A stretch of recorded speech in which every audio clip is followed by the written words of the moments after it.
Hello, my name is Caitlin, this is KTXX22 Reading, and welcome back to my channel.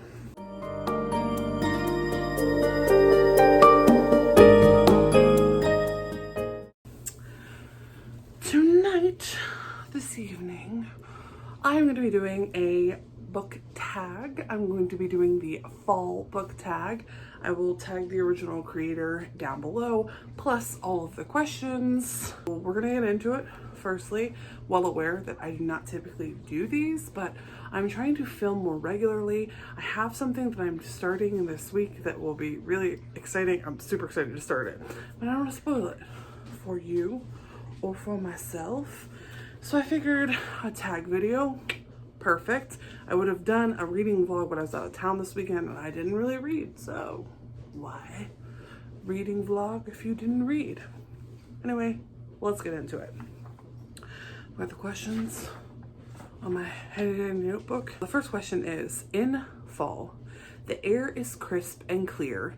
Name a book with a vivid setting. And all of the answers here were the first thing that came into my mind when I read the question. And the book with a vivid setting that is coming to my mind right off the rip is Key House, from the Lock and Key graphic novel series by Joe Hill. Now I have that book collection in the other room, but it weighs like 25 pounds and I ain't about that life tonight, so insert graphic. Key House is amazing. There are keys that do crazy things. There's a ghost key that turns you into a ghost. There's a key that lets you like command shadows. There's a key that gives you wings. I'm not saying, but I'm saying you should read it. If you've not read it yet and you've never read graphic novels before, here's your chance. Content warning, it is a horror graphic novel, so it can be slightly graphic and slightly spooky, but not too bad. Question number 2. Nature is beautiful, but also dying. Name a book that is beautifully written, but also deals with a heavy topic like loss or grief. And the book that comes to mind for me is My Grandmother Asked Me to Tell You She's Sorry by Frederick Bachman. I think that I read this book in either 2016 or 2017. I mean, it's been years.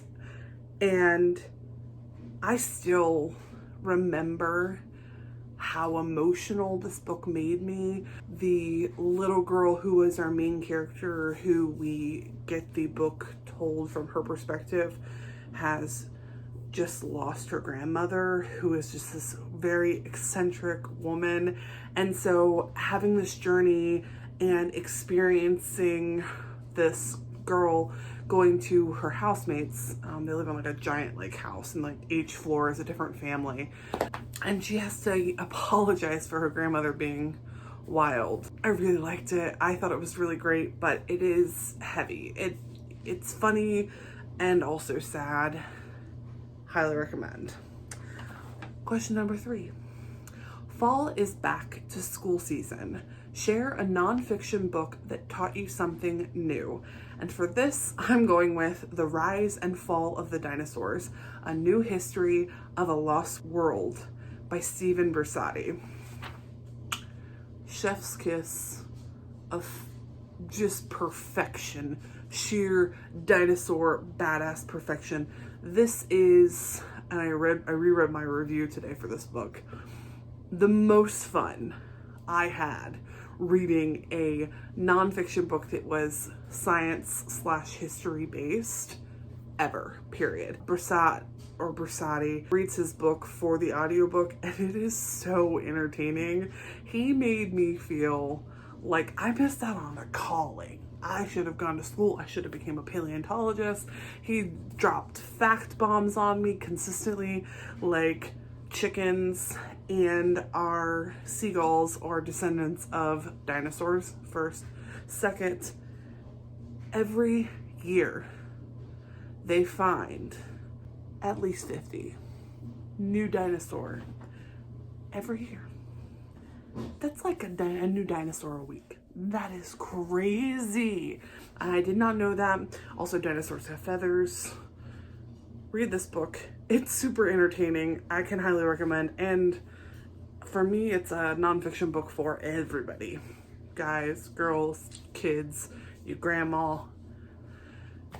Everybody can enjoy it, unless you don't like dinosaurs, and then that's a you problem.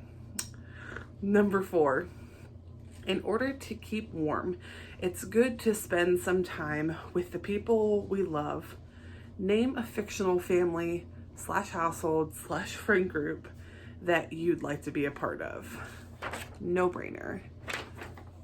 The family dichotomy of the orphanage in The House in the Cerulean Sea by T.J. Klune. First, this might be the most heartwarming book that I have read in a couple of years. Second, I don't remember the last time a book made me cry because I was so happy. This is that book. Just every character, love. The dynamic between the kids and Linus, who's our lead guy. I'm so tender-hearted. It's so good. I can't recommend this enough. I did do a full gush review for it. Please watch it. Hell, just read the book. It's so good. Number 5. The colorful leaves are piling up on the ground. Show us a pile of fall-colored spines. Now, first off, I live in Ohio, and we are starting to see the leaves start to change, which is very, very exciting. I did compile a stack of books. Hello, Tonka. Hello, buddy. I did compile a stack of books that are hefty, that are all leaf colored. And all of these books came off of my TBR shelves, and so I figured I'd show them to you. My first, Dust, which is book 3 in the Silo trilogy. I've read the first book, and that's it, like forever ago. The next book, hello, October, fall, I don't know, it's like a tree on it. Burntown by Jennifer McMahon. I really typically enjoy Jennifer McMahon's writings. Next, I've got The Anomaly by Michael Rector. This was my book of the month pick. I think like the last month I got book of the month. I know nothing about it. Next is Dust by Yvonne Adiambo Aour. That was a stretch for me. This is literary fiction. I picked it up at a library sale. I didn't even read the synopsis. I have no idea what this is about. It's set in Nairobi though, which is probably why I picked it up, because I'm always on the hunt for books set in other places. So many books are set in what I would consider the Western world. So when I can get a book such as this that is set outside of my norm or something that I'm familiar with, I usually want to read it. Also, Dust, the title, perfect. Fall, things are dying.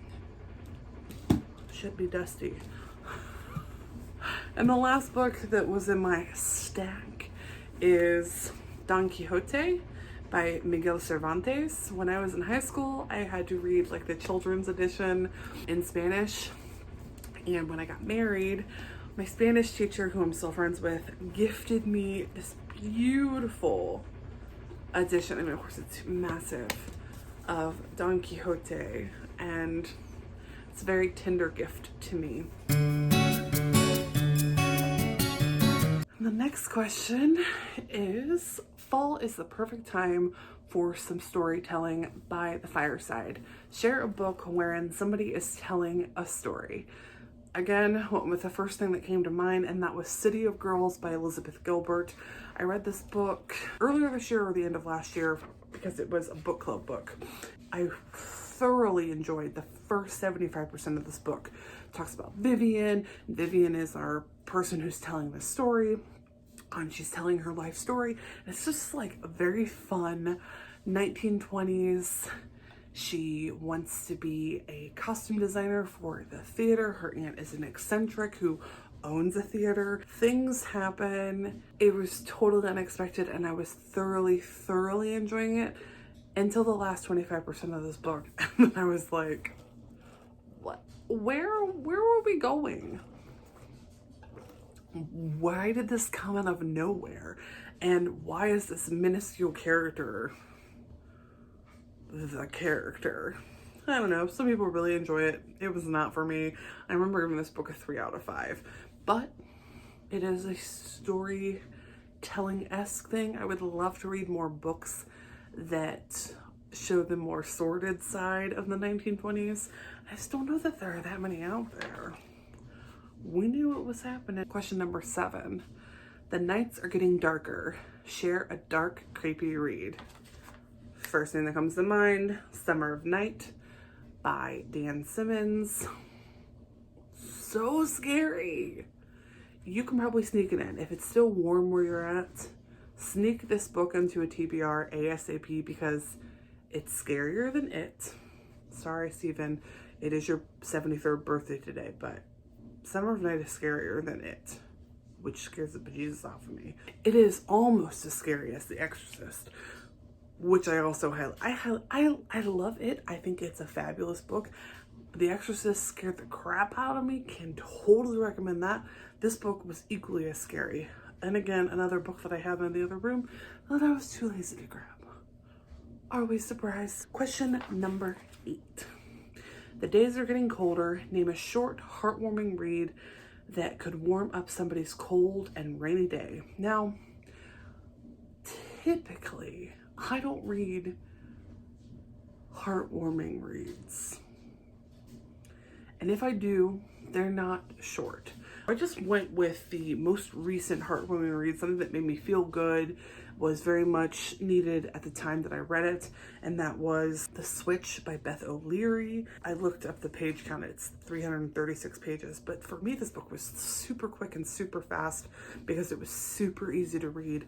I loved the characters. I loved the little old lady who wants to sow her wild oats in London and switches places with her granddaughter, who goes back to the little village in England to figure herself out. And let me tell you, this book was heartwarming and delightful, and I laughed and I cried, and it was exactly what I needed when I needed it. Can recommend. I believe I give it a 4 out of 5. Question number 9 is fall returns every year. Name an old favorite that you'd like to return to soon. And I was thinking, because I have been doing a lot of rereading pretty consistently, trying to reread books that maybe I physically read the first time and now I'm listening to the audiobooks. I just finished the Dark Tower reread. I am still reading, I have one book left in the series that must not be named. The pun was intended there. Which I had never listened to before and I've been enjoying. I just don't tend to reread. I reread The Historian earlier this year, and I want to reread Dune because it's so good. And I want to see the movie and have like it fresh in my memory. But the book that the first time I read this book, I believe I read it in the fall, and it's set in that type of setting. It's so good, and that's If We Were Villains by M.L. Rio. And as a theater kid, if you ever grew up in the theater or spent any modicum of time on the stage, even if you weren't a theater kid, I think that you can read this book and get something really out of it. But if you were somebody like myself who spent time specifically in a theater school, in high school did half days at regular school, so it was like academics, and then the other half of the day I went to a theater school and did acting and dance and voice and tech and makeup and all of that stuff. Some of the best times of my life, some of the best people I've ever met. And this book was a very nostalgic read for me, even with the mystery and that. But for me, it is that found family. It is that core group of kids. And I even said in my review that I would read even the dull, drab, no mystery of this school and the politics of it, because it makes me happy. And the last question is, fall is the perfect time for cozy reading nights. Share your favorite cozy reading accessories. So if we're gonna get cozy, we gotta have a giant mug of hot tea, get my kettle going on the stove, tea, honey, you name it. If not that, my tumbler of water, trusty old faithful. I have this great big giant hand crocheted blanket. It's everything. I always wear a hoodie when it's cold outside.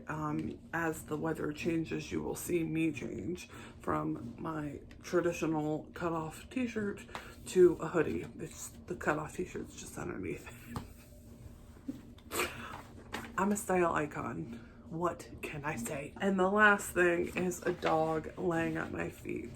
I have 2 dogs, and they were both in here earlier, but they're no longer in here. I think their dad, my husband, let them out, but hey. So anyway, that was the fall book tag. I thought too late because it was Stephen King's birthday today. Probably should have done like a Stephen King recommendations like video. What am I even saying? However, I already had this done. You know, X's crossed and whatever, T's, I's dotted, T's crossed. There she is. She came out to play. Oh, wow. Okay, I'm gonna go.